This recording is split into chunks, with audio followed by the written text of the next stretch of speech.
आज Doubtnut app download करें। Doubtnut पर अपने सभी गणित, रसायन विज्ञान, भौतिक विज्ञान और जीव विज्ञान के डाउट्स का करो सफाया।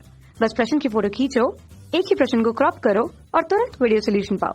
अभी डाउनलोड करें। नमस्कार दोस्तों, दिया गया प्रश्न है पुनः चक्रण की अपेक्षा पुनः उपयोग की प्रक्रिया को उत्तम क्यों माना जाता है। दोस्तों, पुनः चक्रण की अगर बात करें हम लोग, ठीक है, तो पुनः चक्रण में आप क्या करते हैं, पुनः चक्रण में किसी वस्तु को आप फिर से नई जैसी बना देते हैं, ठीक है।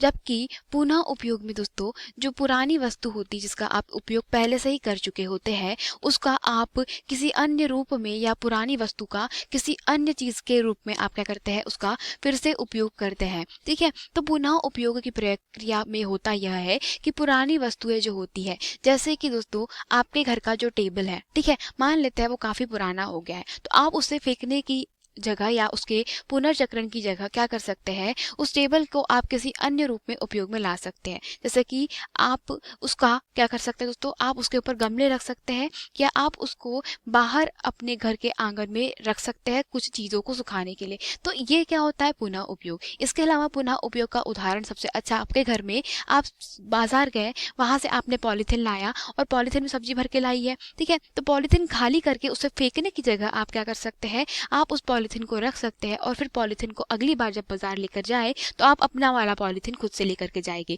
तो ये होता है पुनः उपयोग। तो पुनः उपयोग दोस्तों जो पुरानी वस्तुओं का फिर से उपयोग करना होता है, तो यह कैसी होती है दोस्तों, सस्ती और सबसे अच्छी प्रक्रिया होती है, ठीक है।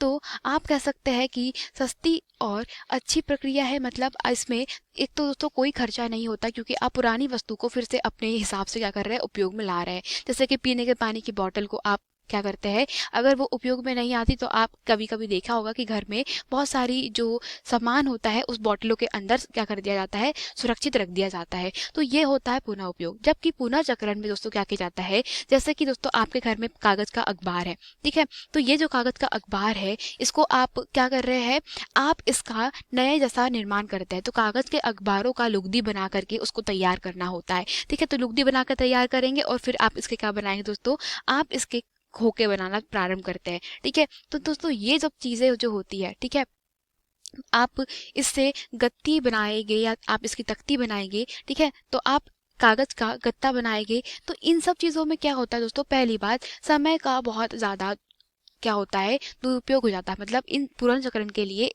वस्तु का नए रूप में धारण करने के लिए एक समय लगता है और इसमें लागत भी लगती है आपकी। अतः हम कह सकते हैं कि हमें लागत से ज्यादा अच्छा क्या है, पुरानी चीजों का अपने ही रूप से उपयोग कर लेना। तो हम कहेंगे पुनर्चक्रण की अपेक्षा पुनः उपयोग आसान होता है। धन्यवाद। कक्षा 6 से 12वीं से लेकर नीट, IIT, JEE वो एडवांस के लेवल तक 1 करोड़ से ज्यादा छात्रों का भरोसा। आज ही डाउनलोड करें डाउटनेट ऐप या व्हाट्सएप करें अपने सारे डाउट्स 8400 400 400 पर।